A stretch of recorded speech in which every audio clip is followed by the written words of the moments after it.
Olá, pessoal, mulheres e homens latino-americanos. Hoje eu vim falar sobre uma coisa muito séria, termoquímica. Tudo que você precisa saber sobre termoquímica vai estar bem aqui. A primeira parte, porque esse vídeo é um feat e o resto um featuring, então a parte 2 vai estar lá no canal da Carol. Não esqueçam de dar like, comentar, curtir e seguir os dois canais. E é isso. Calma aí, deixa eu racionar a bolinha pra cá.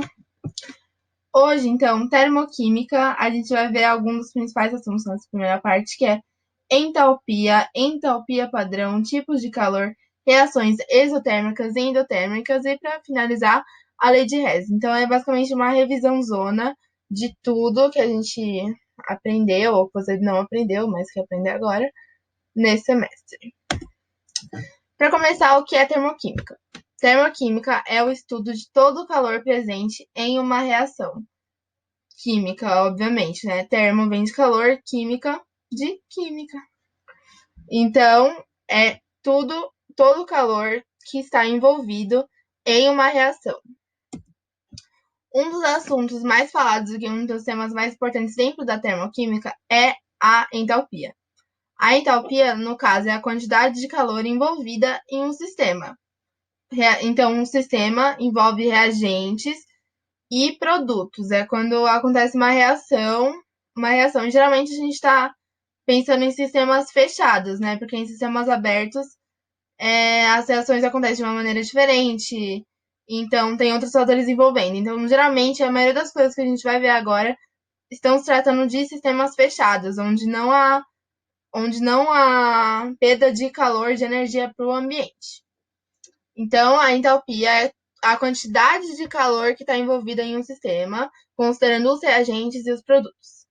A variação de entalpia é calculada pela diferença de quantidade de entalpia, então de calor, nos produtos e nos reagentes. E aqui a gente tem a formulazinha, entalpia é representada por esse H total, então a gente calcula pela diferença entre a quantidade de calor de entalpia que tinha no final da reação e no inicial. O final são os produtos e o inicial são os reagentes. Agora, aqui estão alguns fatores que influenciam nessa variação de entalpia. Primeira coisa é o estado físico. Dependendo, a quantidade de calor necessária para que haja uma reação é diferente para uma mesma substância dependendo do seu estado físico. Então, a entalpia de uma reação que envolve água em forma de gelo e a água de forma líquida é diferente.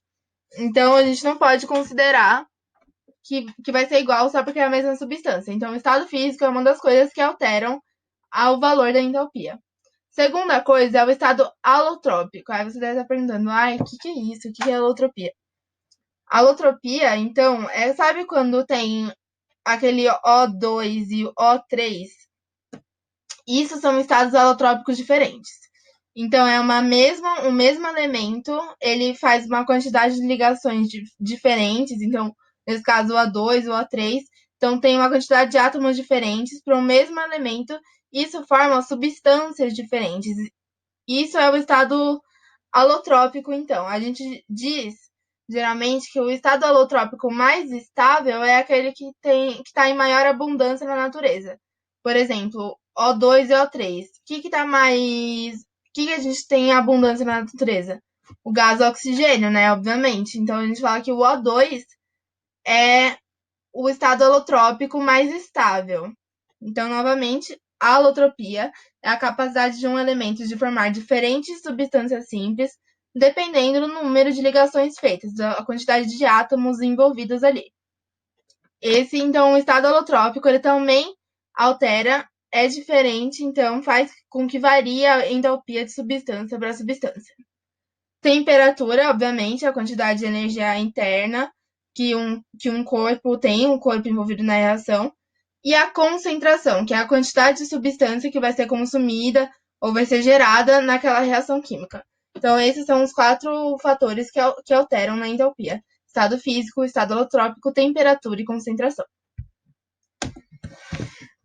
Agora a gente vai falar um pouquinho considerando de novo as reações as reações da termoquímica, sobre reações exotérmicas e endotérmicas. Exo é de fora, de exterior, térmicas é calor, endo é dentro e térmicas calor. Então, exotérmicas, como a gente pode ver aqui na figura, é o calor indo para fora, e endotérmicas, o calor vindo para dentro, se a gente for dizer de um grosso modo, assim. Para começar, vamos ver as reações exotérmicas. Reações exotérmicas é quando, depois de uma reação, a liberação de energia.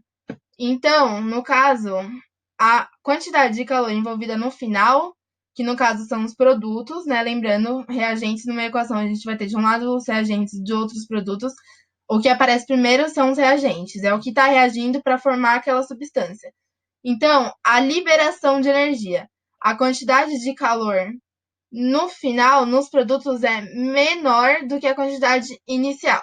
Então, quando a gente for fazer aquele cálculo, variação menos a variação de entropia é igual à entropia dos produtos menos a dos reagentes. Como a dos reagentes é maior, a variação de entropia vai ser negativa. E aqui está o gráfico para vocês analisarem. Ah, eu sei. Ah, tá de péssima qualidade esse gráfico. Tá, e daí? Procura o seu, então. Aqui, a variação dos reagentes, aqui no início, então, a gente estava aqui em cima, e aí tem energia de ativação. Esse pico aqui em cima, o máximo, chama complexo ativado, que é quando realmente está acontecendo uma interação daquelas substâncias. A energia de ativação é a quantidade de energia necessária para que haja realmente a reação, que haja uma transformação naquelas substâncias. Então, aqui, começa aqui no alto, a energia de ativação aumenta, então, o complexo ativado. Aí aqui vai caindo, depois que já aconteceu a reação, aí ela vai caindo, caindo, caindo, caindo. Então aqui a energia está sendo liberada até chegar no estado final, que é quando ela se estabiliza. Novamente, tinha uma quantidade X bem alta de energia lá nos reagentes. Acontece a reação aqui no complexo ativado através da energia de ativação. A energia vai sendo liberada até estabilizar. E isso é uma reação exotérmica. Como a gente pode ver aqui, no produto, a quantidade de energia era menor do que aqui no início com os reagentes. Reações endotérmicas se trata do processo inverso, então, na reação exotérmica. Em vez da energia ser liberada, ela vai ser absorvida. Então, a quantidade de energia no final, a quantidade dos produtos de energia vai ser maior do que a dos reagentes. E assim, quando a gente for fazer, então, a quantidade de energia, a variação de entropia vai ser positiva, porque, novamente, no final era maior do que no início, era maior nos produtos do que nos reagentes. E o gráfico ele vai ser inverso, mas é a mesma ideia. No começo, a gente tinha uma quantidade X menor de reagentes, energia de ativação, então começa a receber energia, essa daqui seria a energia de ativação, que é a diferença na quantidade do complexo ativado para os reagentes. Então aqui está absorvendo energia, complexo ativado, que é onde é o pico de energia, onde realmente acontece a reação, e aí ela libera um pouco até estabilizar. Mas na hora, aí você fala, ué, aqui liberou, mas então como é que é endotérmica? Porque no final a gente considera somente os estados finais e iniciais. Então, no produto, que é a parte que a gente considera, a energia aqui é maior do que no início dos reagentes. Então, quando a variação de entropia é positiva, a gente tem uma reação endotérmica. Tipos de calor. Aqui, obviamente, tem outros tipos, mas aqui é um dos mais comentados e mais utilizados. Calor de formação. É o calor, a energia liberada ou absorvida na formação de um único mol de substância no estado padrão. Então, assim, um único mol de substância no estado padrão. O estado padrão, então, é a forma alotrópica mais estável, que eu já tinha comentado com vocês antes. Geralmente é que existe em abundância na natureza, a 25 graus Celsius e 1 atm de pressão. Essas são as condições que formam o estado padrão. Então, o calor de formação é quando acontece uma reação para criar um único mol de uma substância. Isso sempre no estado padrão. Calor de combustão, a gente sabe, né, o que é a combustão, então é quando libera aquela energia, a gente estuda isso, né, em outras fases da biologia, da ciência, da química. Calor de combustão é a energia liberada na queima de 1 mol de substância no estado padrão também, novamente. Aqui, tá certo, no estado padrão. E calor de ligação, que eu acho que vocês vão ver na parte da Carol, se não virem, é melhor vocês estudarem isso sozinhos, mas provavelmente ela vai ter explicado isso. O calor de ligação é a energia absorvida para romper um mol de uma ligação. Eu não coloquei ligação aqui. Para romper um mol de ligação de uma substância. Também nas condições padrões, de 25 graus e 1 atm de pressão. Esses são os principais tipos de calor que a gente vai ver: calor de formação, combustão e de ligação. E agora, para finalizar, a lei de Hess. O que é a lei de Hess? Lembra quando a gente vê algumas leis por exemplo, de Lavoisier, que fala que a quantidade de... Eu não sei, na verdade, eu não vou falar isso não, porque eu nem lembro o nome dos caras, mas você lembra daquela coisa que a gente vê que nada se cria, tudo se copia? Será que era isso? Não. Esqueci agora. Não é essa, né, a lei de Lavoisier. Esqueci real, gente. Mas tem... de conservação das massas. É a lei de conservação das massas. Que também não tem nada a ver com esse assunto que eu tô falando agora, né? Mas, vamos pular, finge que essa parte não existiu. Lei de Hess é o valor da variação da entalpia é sempre o mesmo, independente da maneira que é realizado, desde que as condições iniciais e finais sejam as mesmas. O que acontece? Basicamente, o que o Hess vai dizer, você fala quem é Hess, ninguém sabe, mas basicamente o que ele vai dizer é assim, vamos analisar que vocês vão entender melhor.